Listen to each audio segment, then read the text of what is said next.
After going to many Grand Prix this year and many requests for this video, I am finally starting a series where I break down the cost of every single F1 Grand Prix that I went to this year, and we're starting with the most requested, Silverstone.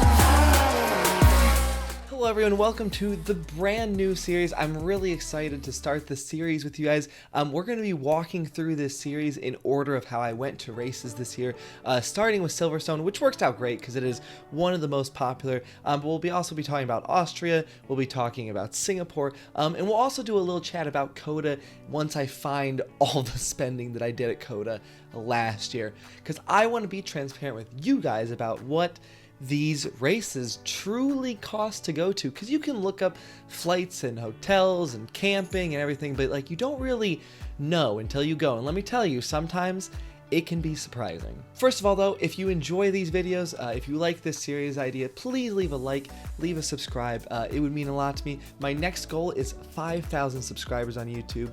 Would love to hit that. Who knows? Maybe by the end of the year. That'd be crazy, but you know, I like making ambitious goals, so why not? So for this video, I'm going to break down my 5 categories for the Silverstone Grand Prix, which your categories might be slightly different, but I guarantee you most of these will be applicable to all of you.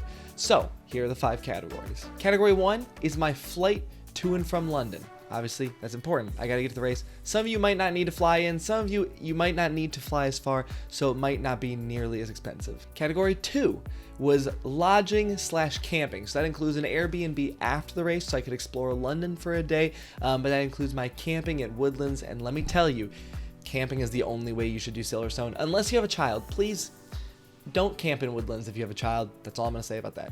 Third category is the Silverstone ticket itself. Pretty self-explanatory. Again, a flexible category depending on which ticket you buy. The fourth category is food and drink at the track. So again, depending on certain things that you do, what you buy, this is a very flexible category, but I'm going to kind of break down what my spending looked like for each day. And the fifth category is just kind of other costs. So, you know, Ubers, SIM cards, trains, things that didn't really fit into the other 4 categories that we have. All right, so starting with category 1, my flight to and from London. Pretty self-explanatory. I flew Virgin Atlantic from Los Angeles International Airport into London Heathrow.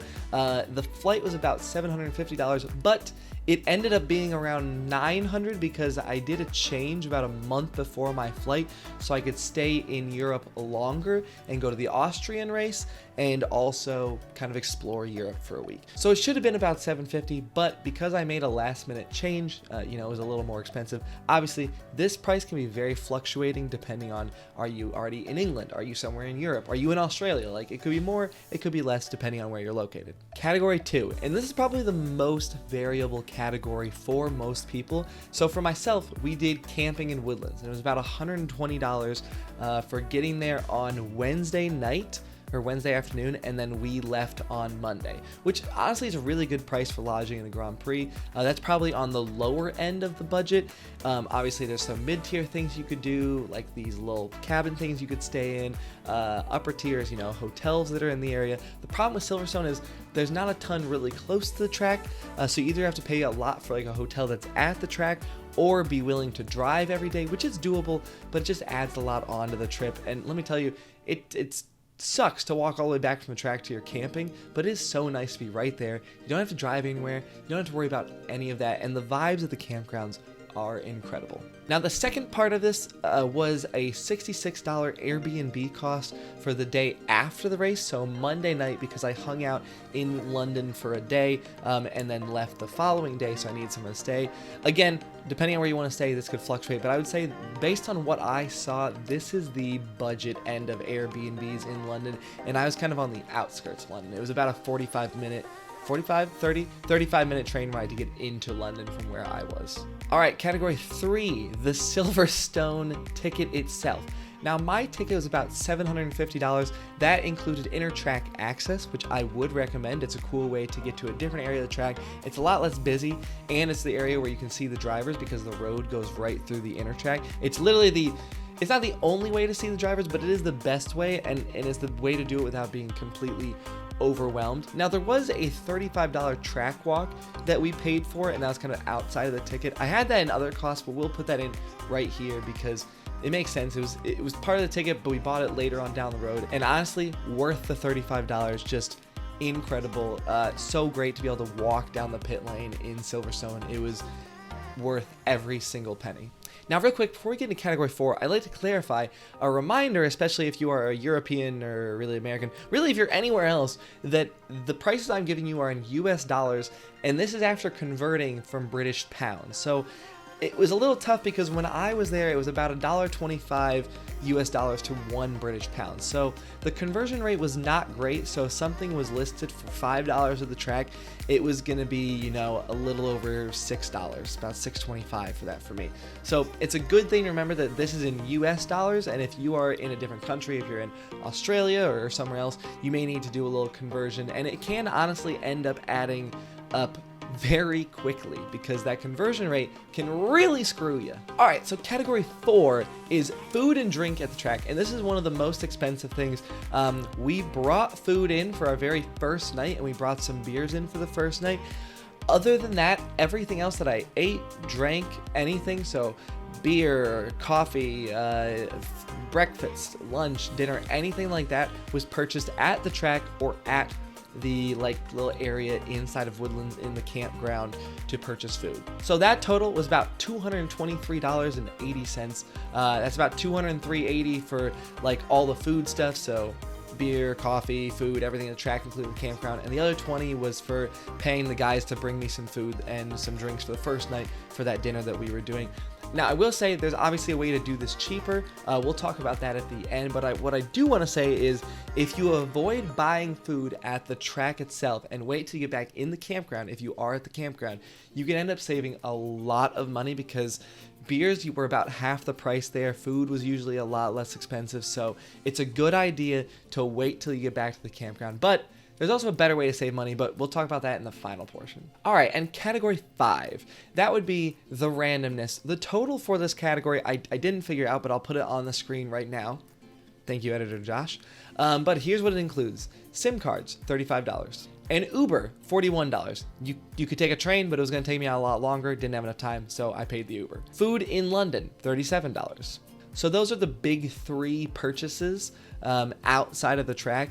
They do add up quick, obviously, if you need to go get food. I think I'm missing a couple things in there as well. So whatever number you saw here is actually probably a little higher, or well, that number is probably a little lower than what it should be. It should probably be a little higher just given the nature of the cost of things in London. But I can say it was completely worth it. If you're going to Silverstone, even if it's just for the race, set aside one day to go explore London, go hang out. Yes, it's going to cost you a little more money, but Heathrow itself will probably be a lot less busy than, the day the race ends and gets out. And you just get to experience a new town and a new city. So it's completely worth it, in my opinion. All right, now here are my really quick 5 best tips for how to save money at the Silverstone Grand Prix. Tip 1, bring in your own food and drinks. Bring in as much as you can. It will save you so much time, it'll save you so much money, and it will be worth it. Even if that's just like ramen that you heat up with water and things like that.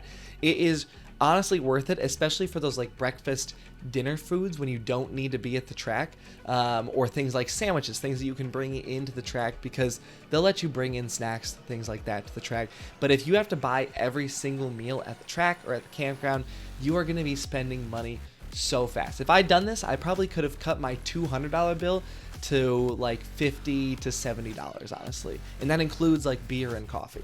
Tip 2 kind of goes along with that, but limit the food and drink that you buy at the track. If I were to go back and do this again, I would probably eat breakfast in the morning before we left and make myself a coffee, and then bring a sandwich and some snacks for lunch, and then buy something for dinner, because there are some really good foods at the Silverstone track. I was thoroughly impressed with the food there. But if you stick to one dinner, you're going to be spending, $20 a day on food, 15, 20, as opposed to 60. So it really helps to bring food and limit what you buy food-wise and drink at the track. All right, tip 3, buy your flights and tickets early on. Now, obviously, the GP ticket itself, you need to buy early or they'll probably sell out. But the flight itself, buy early. Keep an eye on what those flight prices are looking like. Are they going up? Are they going down? What are they doing? And try to get yourself the best deal. And it's pretty simple. Just try to keep an eye on those flights, because especially if you're like me and you're flying from farther away, that flight price can be a giant portion of your total cost for the trip. Fourth tip, and I've already mentioned this, don't forget the conversion. That's it. Just don't forget that there's a conversion. When you see something that's $5, just remember it's not $5. It's not $5. This goes for honestly any Grand Prix, but especially here, it's not $5. So just remember that. And the fifth tip is, one, great for saving money, but two, just have a better time. Go with people. If you're camping, if you're doing anything, go with friends. One, wherever you're staying is going to be cheaper. You guys can kind of coordinate on bringing food in together. You might even be able to have like multiple cars at the campground. There's a lot of ways that if you bring people with you, you're going to make things a lot cheaper. And it's just going to be so much more fun. I had an absolute blast with the squad that I went with last year. I probably won't be attending this year. You never know. I might be able to, but I probably won't be. And that's a bit of a disappointment, because this squad was so much fun. But I am excited for 2024 and hopefully returning to Silverstone then. Well, guys, there you have it. That is my budget for the entirety of my Silverstone trip. I'd like to clarify, this cuts the night before that I leave for Austria, because it felt important to distinguish the trips. I will be doing a bigger video of my overall cost to travel Europe for a month and follow F1. Keep an eye out for that video. It will be probably in a few weeks. If there's any of the other videos in this playlist you haven't seen yet, check out the playlist. Who knows, maybe the Austria one will be up, and maybe the Singapore one will be up at this point too. You never know, but if you really liked it, again, leave a comment that you enjoyed. Also, if you've been to the Silverstone race, please leave a comment below giving your best tips. We'd love to just create a community of people that have gone to these races and can give tips, because it can be expensive, but this is a budget trip, and mine was technically a budget trip, even though there were some extra things I spent money on. That being said, though, the total that I spent, because I know we've all been waiting, was, you ready for this? Boom! $2,207.80 for a week. Ugh! That hurts. I'll be honest, guys, that hurts. I didn't actually know how much it was till I just did the math like 20 minutes ago, so whoo, that one hurts a lot. But it is one of the most expensive races, but it's worth it. Spend the money, budget ahead of time, you'll be great. And yes, please leave a comment, leave your best, just your best possible ideas for how people can save money, or, special tips and tricks that you might have to share. And yeah, I will see you all in the next video. Thank you for enjoying the series. Sometimes it was a bit fuzzy earlier. Oi! Yo, yo, yo! It's time for the F3 race. It is, and we're later here. on Max for pole. We've been here since 8:30.